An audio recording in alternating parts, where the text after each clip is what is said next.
Hi, I'm Juniper Lovato, and today I'm going to be talking about our paper on limits of individual consent and models of distributed consent in online social networks. Here is our lovely team. Okay, so here is our problem. In the case of personal data transactions where data is not discrete, individual consent may implicate other people in a group.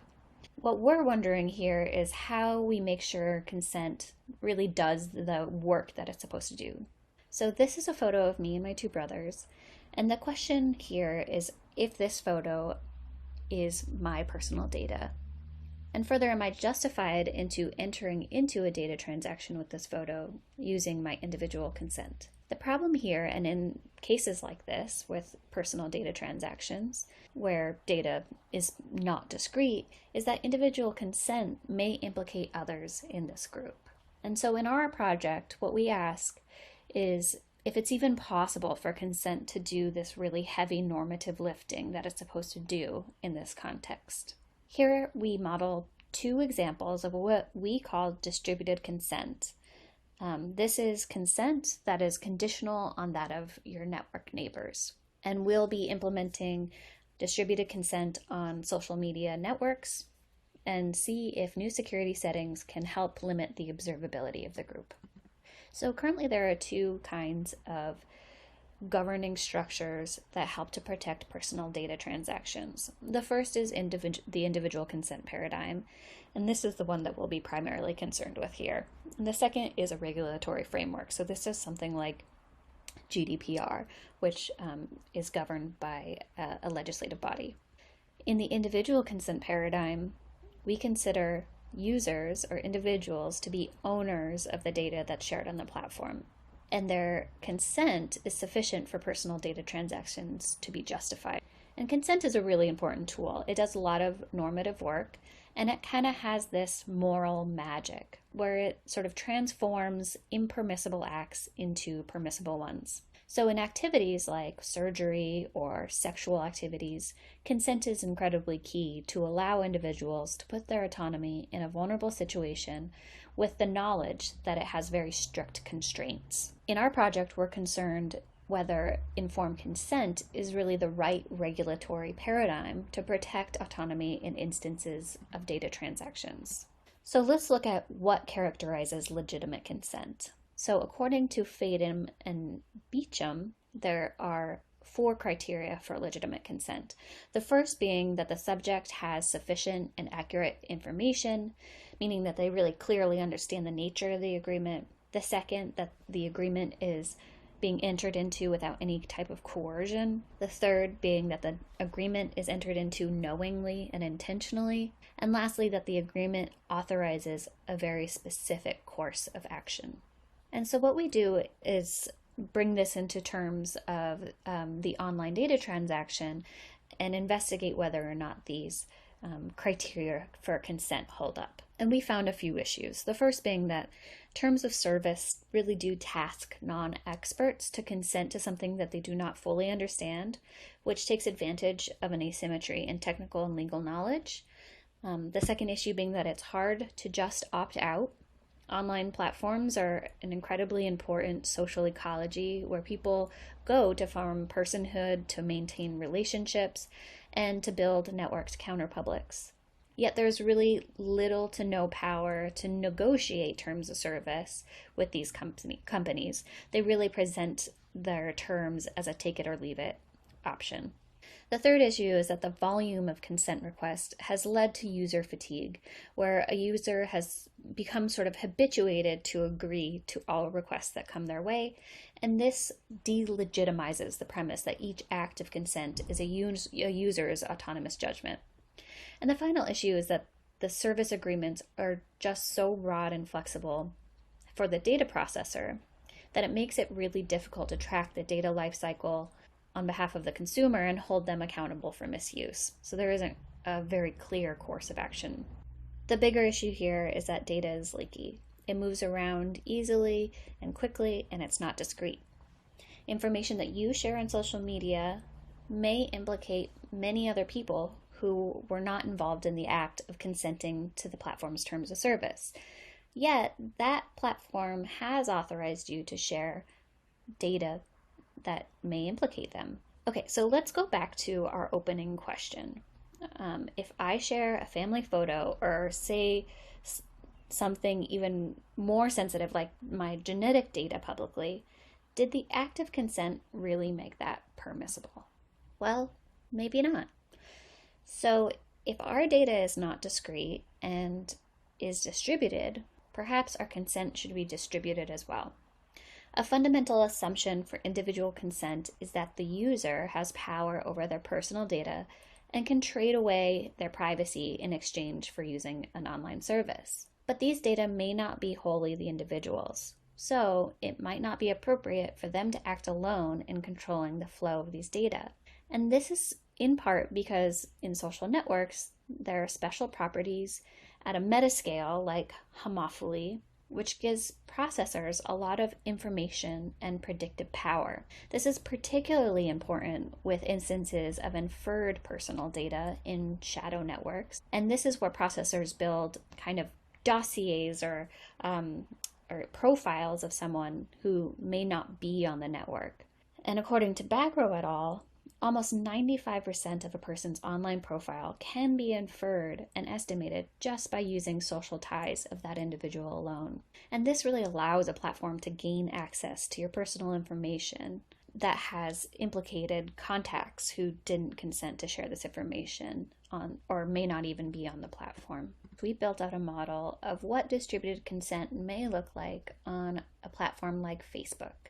And so here we are kind of inventing a new security setting. So we, on top of the two existing privacy settings that exist on this platform, we create a new one, which is to represent distributed consent. So the existing privacy settings you can see here as level 0, where you openly share your data, your profile is public, and you're vulnerable to surveillance. Level 1 is where you share your data with only your network neighbors, where your profile is not public.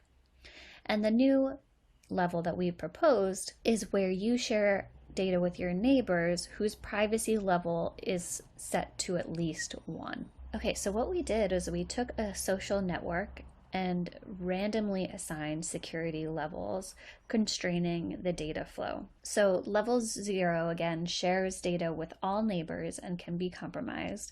Level 1 shares data with all neighbors but cannot be compromised. And level 2 shares data only with level 1 neighbors and cannot be compromised. And compromised accounts can kind of happen in several ways, and I'll just give you a few examples. So what we did is we sort of compromise a small fraction of accounts, say 1%, and the compromise accounts can either kind of be like directly observed, so this is something like spyware. Neighbors can share data with compromised accounts, and you can be indirectly observed, like something like web scraping. And second neighbors of compromised accounts can share data with indirectly observed accounts, can also be indirectly observed. So this is more kind of like that inference example. Now you can see the protected network in this cartoon of the model. What we're going to be doing in this model is to see how adoption of distributed consent helps protect people against surveillance. So let's dive into the results a little bit further. We'll look at the impact of distributed consent based on attack size. And this first result that we're going to be looking at is a big attack on the network model. So there are lots of observed nodes here. And for this model, we used the anonymized Facebook 100 dataset. And these data are anonymized with all metadata removed. Really simply here, we're just using it to capture the density and heterogeneity of real online network platforms. Here you can see that the horizontal axis is the adoption of distributed consent, and the vertical axis is the fraction of observed individuals.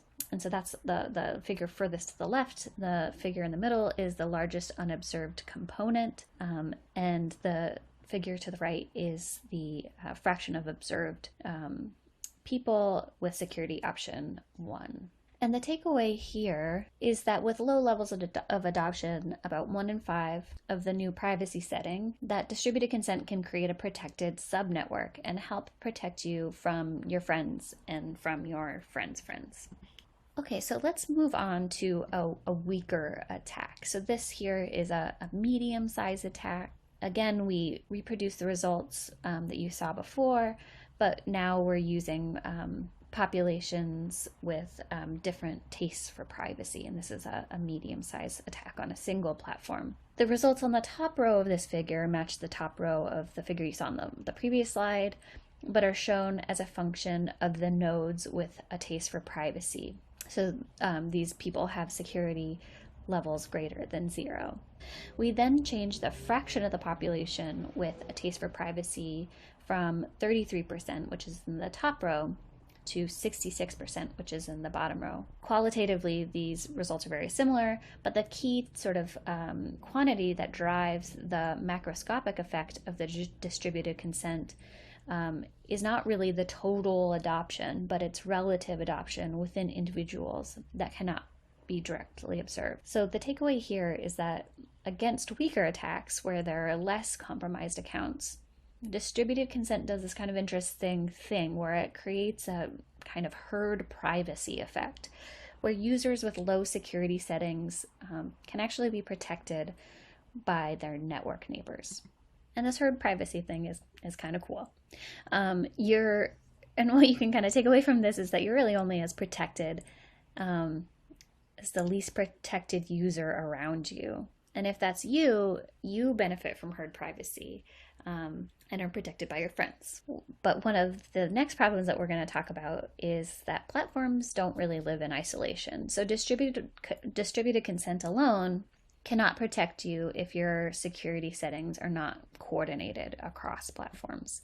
So the next model that we're going to look at is coordinated consent across platforms. And what we find here is really that users who are participating in multiple platforms are really only as secure as their weakest security settings. And this really revealed a large multi-layer dependency and systems level problem that will, I think, need to consider harms and losses of autonomy at many scales. So let's talk a little bit about those results. So in this model, we introduce what we're calling a consent passport, where users assure that their security settings match on all platforms, and then all the other users are random. Again, we use the anonymized Facebook 100 data set, and here we now create a multi-layered network by doubling the original data, mimicking a two-platform ecosystem. And we use the same parameters as in the last model. And we assume that for each platform, only 1/3 of accounts have changed their default settings to options 1 or 2. So here on the vertical axis, you can see that we're measuring the largest unobserved the component, and these figures on the horizontal axis vary the adoption rate of distributed consent. And within that subset of the population, we vary the adoption of the consent passport, and these are the different panels that sort of have increasing coordination across platforms. In the resulting systems, we measure the relative size of the largest unobserved component, and randomly protecting users on a single platform does not protect anyone if spyware can jump sort of across network layers. But distributed consent coordinated across platforms through a consent passport can restore our ability to create an unobserved component within the multi-layer ecosystem. But really the takeaway here, which I think is an interesting one, is that multiple platforms users are really only as secure as their weakest settings. So in a modest form, what we have found is distributed consent could allow for concerned users who have a taste for privacy to protect themselves with some effort without fully leaving the online social Consent is a really special tool, and it may not be the right mechanism to protect social autonomy of online data. But if it is something that we decide to continue to use, we should try to integrate the dynamics of a distributed social ecosystem into the mix. This coordination should be taken further, of course, and hopefully effective data privacy measures will take a systems level approach. Thank you so much. You can check out our paper in the proceedings, and I'm really looking forward to talking to you all during the conference.